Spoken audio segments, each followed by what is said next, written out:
উত্তম ওই ব্যক্তি যা প্রতিবেশীর কাছে সর্বোত্তম। প্রতিবেশী যদি তাকে ভালো বলে তাহলে সেই মানুষটা ভালো। নবীজি বলেছেন আল্লাহ লা ইউমিন, তিনবার বলছে কসম করে, ওই ব্যক্তি মুমিন হতে পারে না।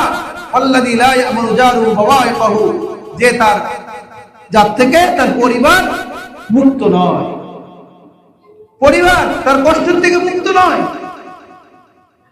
তার প্রতিবেশী তার থেকে নিরাপদ নয়, ওই মানুষটা কখনো মুমিন হতে পারে না। সে নামাজি হতে পারে, সে হাজি হতে পারে, সে রোজাদার, পরিপূর্ণ ইমানদার হতে পারে না।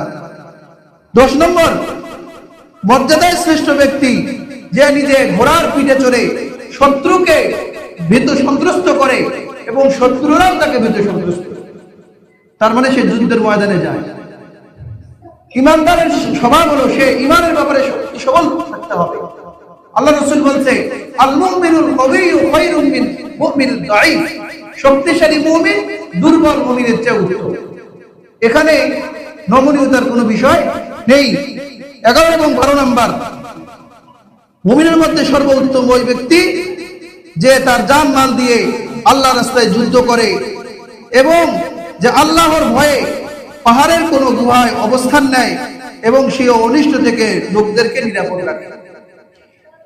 কি বললাম? আল্লাহর রাস্তায় সংগ্রাম করা।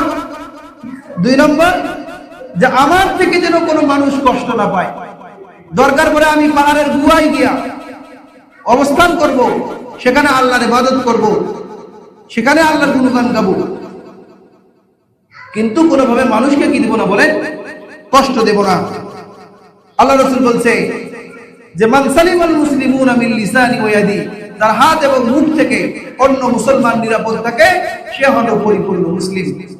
এই মোটামুটি 12 প্রকার মানুষের কথা আলোচনা করা হলো। রাসূলের চোখে এরা হলো সর্বোত্তম এবং সর্বোৎকৃষ্ট মানুষ। এখন আমরা নিজেদেরকে মিলাবো যে আমি কয় নম্বর শ্রেণীর মধ্যে আছি, আমি কোন লিস্টে আছি। আল্লাহ তাআলা আমাদের সকলকে চরিত্র বানানোর তৌফিক দান করেন। ওয়া আখিরু দাওয়ানা আলহামদুলিল্লাহি রাব্বিল